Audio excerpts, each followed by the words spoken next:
Ça y est, on y est enfin, ça se déroule en ce moment même, la présentation du nouvel iPhone d'Apple, ou plutôt des nouveaux iPhones d'Apple, puisque oui, la marque à la pomme nous a concocté une petite surprise en nous dévoilant, eh bien, non seulement l'iPhone 6, ça c'était plus ou moins prévu, mais aussi l'iPhone 6 Plus, comme eh bien plus grand, plus rapide, plus efficace, hein, vous le voyez sur cette image.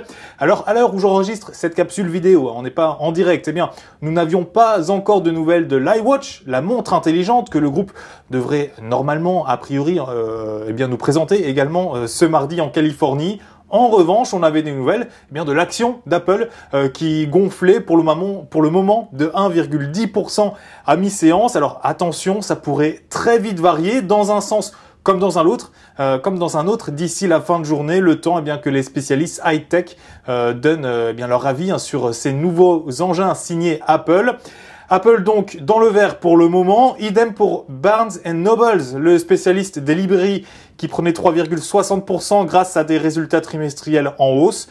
En revanche, McDonald's voyait rouge, indigestion ce mardi midi pour la chaîne de fast-food avec des ventes en recul de 3,7% en août dernier et un titre qui lui recule aussi de 1,40% pour le moment.